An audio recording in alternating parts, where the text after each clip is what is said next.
Hello everyone, welcome to my channel BAMS learners. आज हम देखने वाले हैं द्रव्य गुण प्लांट सीरीज़ का फर्स्ट प्लांट, जिसमें हमारा फर्स्ट प्लांट रहने वाला है हरीत की। हरीत की एग्ज़ाम पॉइंट ऑफ व्यू से बहुत बहुत बहुत ज़्यादा इंपॉर्टेंट प्लांट है। अगर हम हरीत की छोड़ के गए हैं तो ये ब्लंडर होगा एग्ज़ाम के लिए। ठीक है, तो हम हरीत की स्टार्ट करते हैं। पहले हम देखेंगे हरीत की दिखता कैसा है। देख रहे हो आप स्क्रीन पर, ये हरीत की का फल है। ये ब्राउनिश ब्राउनिश कलर का है, धूसर वर्ण का है। और ये जो हरीत की का ये जो प्लांट पे दिख रहा है, ये इसके फल कच्ची अवस्था में हैं, ये हरे हैं। और जब ये पक गए हैं तो ये दूसरा बढ़ के हो गए हैं। देखो आप इमेज दिखाती हूँ, ये देखो, ये हरीत की के पत्ते दिख रहे हैं हमें इसमें, और ये इसके फल हैं जो कच्चे हैं, हरे हैं।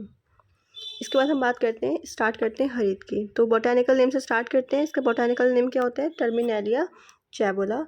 फैमिली कॉम्बिडेटेसी। हमेशा ध्यान रखना, जब भी तुम बोटानिकल नेम लिखोगे तो तुम हमेशा फर्स्ट वर्ड का फर्स्ट लेटर कैपिटल बनाओ, बाकी सारे स्मॉल बनाना है। हिंदी नेम इसका हरण है, इंग्लिश नेम चेपुलिक माइरोबैलन। अब क्लासिफिकेशन ऑफ ड्रग देखते हैं। तो चरक ने किस में रखा है इसको? प्रजस्थापन, ज्वरग्न, कुष्ठग्न, काशग्न और अयशोग्न में रखा है। इसमें से कोई भी एक या दो या तीन याद कर लो, सफिशियंट है। सुश्रुत ने इसको किस में रखा है? त्रिफला आदि गण में और आम्लकी आदि वर्ग में। तुम्हें पता भी होगा कि हमने हरित की को, विभित की को, आम्लकी को त्रिफला में त्रिफला माना है। इन तीनों को त्रिफला क्या है? हरित की, विभित की, आम्लकी तो है। और हमने इनको त्रिफला क्यों कहा है? पता है तुम्हें क्यों कहा है?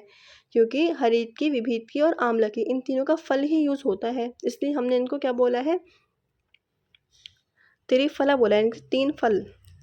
ठीक है, फिर हम इसके पर्याय देखते हैं। पर्याय इसके बहुत ज़्यादा इंपॉर्टेंट है। इसमें हम देखेंगे अभया, पथ्या, अमृता, कायस्था, वयस्था, शिवा, श्रेयसी और हिमवती।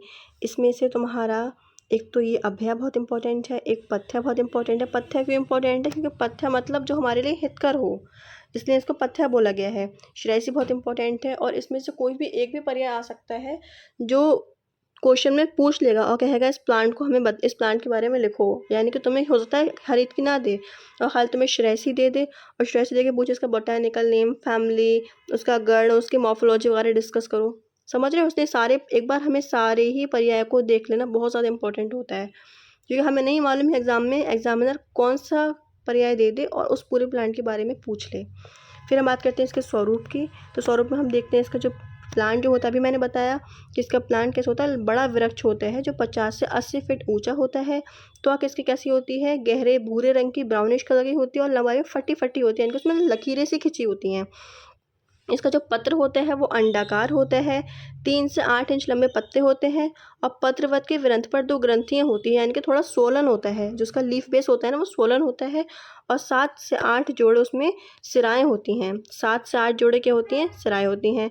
पुष्प जो होते हैं इसके छोटे होते हैं, पीताभ और श्वेत होते हैं, यानी कि येलोइश वाइट होते हैं, और मंजरी में इन्फ्लोरेसेंस में आते हैं। फल जो होता है इसका 1 से 2 इंच लंबा, अंडाकार होता है, यानी कि गोलाकार होता है, कठिन होता है, बहुत हार्ड होता है। फिर हम बात करते हैं इसके जो इसका जो फल होता है ना, इसका पृष्ठ हम यहाँ देखते हैं। देखो इसका जो पृष्ठ है ना, इसमें देखो ये लकीरें सी बनी हुई हैं। ये तुमको लकीरें दिख रही हैं इसका, कि ये 1 2 इस तरह से लकीरें दिख रही हैं। यही इसके जो पृष्ठ पे, यानी कि उसके पीठ पर हम ऊपर से देखेंगे हरीत को पकड़ के, तो हमें ऐसे 5 लकीरें दिखेंगी। वही हैं ये इसके पृष्ठ पर लिखा है ना कि 5 लकीरें होती हैं, वही है। और कच्चे पर तुमने देखा भी कि कच्चे पे हरे होते हैं ये, और पकने के बाद कैसे हो जाते हैं? ये पीताभ धूसर वर्ण के हो जाते हैं। एक फल में एक बीज होता है, और उसकी जो केमिकल कॉम्पोजिशन होती है, इसमें फल में टैनिन पाया जाता है। अब हम बात करते हैं इसके रस पंचक की। तो रस पंचक इसका बहुत बहुत बहुत ज़्यादा इंपॉर्टेंट है, रस पंचक एग्जाम में ज़रूर पूछा जाता है। हरीत की में हम बोलते हैं कि हरीत की में 5 रस होते हैं, सिर्फ एक रस नहीं होता, वो है लवण, बाकी सारे रस होते हैं। और उन 5 जो रस होते हैं उनमें से भी एक जो होता है वो डोमिनेंट होता है, जो है हमारा कषाय रस। ठीक है, गुड़ इसका क्या होता है? लघु होता है और रूक्ष होता है। लघुता और रूक्षता होती है इसके अंदर। विपाक इसका मधुर होता है। वीर्य इसका उष्ण होता है। प्रयोजन क्या? फल है, हमने अभी देखा कि इसका फल यूज होता है, इसलिए इसको त्रिफला में रखा गया है। दोष कर्म क्या है? त्रिदोषां, 3 दोषों का शमन करता है। धातु कर्म रसायन है। मल कर्म अनुलोमन है। और मुख्य कर्म क्या है? रसायन है। रसायन यानी कि बॉडी को रिजुविनेशन में हेल्प करता है ये। हम बात करते हैं इसकी मात्रा की, डोजेज की। तो इसका जो चूर्ण है, अगर हम रसायन के फॉर्म में यूज़ कर रहे हैं इसको, तो हम 1 ग्राम लेंगे। और अगर हम इसको यूज़ कर रहे हैं शोधन के लिए, तो इसको हम 6 ग्राम यूज़ करेंगे। और अगर हम इसका क्वाथ यूज़ करें तो 3 से 50 ml लेंगे। इसके बाद इसमें आता है ये अग्रय। अग्र बहुत बहुत बहुत ज़्यादा इंपॉर्टेंट है बच्चों। अग्र बहुत पूछे जाते हैं एग्जाम में, और हो सकता है कि तुम्हें खाली यही दे दे और अंडरलाइन कर दे, सिर्फ तुम्हें दे दे कि हरीफ की डैश कर दे और पथ्य नाम दे दे, या फिर खाली तुम्हें पथ्य नाम दे दे और यहाँ डैश कर दे कि बताओ कौन सा प्लांट आएगा, और पूरे प्लांट को उसके बाद चीज़ें पूछ ले कि इसका बोटानिकल नेम बताओ, फैमिली बताओ, स्वरूप बताओ, इसका रसपंचक बताओ, तो तुम्हें इसलिए अग्र याद करना बहुत इंपॉर्टेंट है। ये हमें चरक सूत्र 25वां अध्याय मिलेंगे हमें, जैसे हरीफ की पथ्य नाम। इसको अग्र के लिए एक अलग सा पेज बना लेना, एक अलग से पेज पे सारे प्लांट्स अग्र लिखते रहना और फिर रोज़ रिवाइज करना उसको, बहुत इंपॉर्टेंट है अग्र। फिर आता है इसका गुणकर्म। तो ये रसायन हमने पढ़ ही लिया, रसायन होता है, मेध्य होता है, इसका जो यूज़ होता है वो चक्षुषेन आँखों के लिए अच्छा होता है, ये शरीर का ब्रह्मण करता है, यानी कि शरीर में क्या करता है, तर्पण कराता है शरीर का। अनुलोमक यानी कि वात का अनुलोमन करता है। इसका प्रयोग किस किस में होता है, श्वास में, कास में, प्रमेह में, अर्श, कृष्ण, शोथ, उदरक्रमी, ग्रहणी दोष, विबंध, विषम ज्वर यानी कि मलेरिया, मूत्र रोग, छर्दी, अग्निमन आदि। हम बात करते हैं आम्लिक प्रयोग। आम्लिक प्रयोग यानी कि मेनली किस में यूज़ होता है ये, तो विबंध में हम कैसे देते हैं, कैसे हम यूज़ करते हैं विबंध में। विबंध के लिए कॉन्स्टिपेशन किसी को हो रहा हो तो हम पता है बहुत अच्छा होता है, हम कहते हैं कि किसी को कॉन्स्टिपेशन है तो हर की दे दो। हर कोई करता है ये कि अगर कॉन्स्टिपेशन है तो सबको पता होता है कि गर्म पानी से हर एक का चूर्ण ले लो, तो ये बात तो हम पता है, तो वो चीज़ हमें एक पॉइंट ही याद हो गया कि हर की विबंध में यूज़ होती है। कैसे होती है, चरक अनुसार चरक ने बताया है कि हर एक को गुड़ के साथ लेने से विबंध में लाभदायक होता है, यानी गुड़ के साथ लेना बताया चरक ने। और अर्श में पायल्स में क्या बताया है कि हर एक को गोमूत्र के साथ, गोमूत्र रूक्ष होता है ना, तो हर एक को हम गोमूत्र को गुड़ के साथ मिलाकर सेवन करने में लाभदायक होता है। छर्दी यानी कि वॉमिट्स अगर हो रही हो तो चरक ने बताया कि हर एक को शहद के साथ लेना है।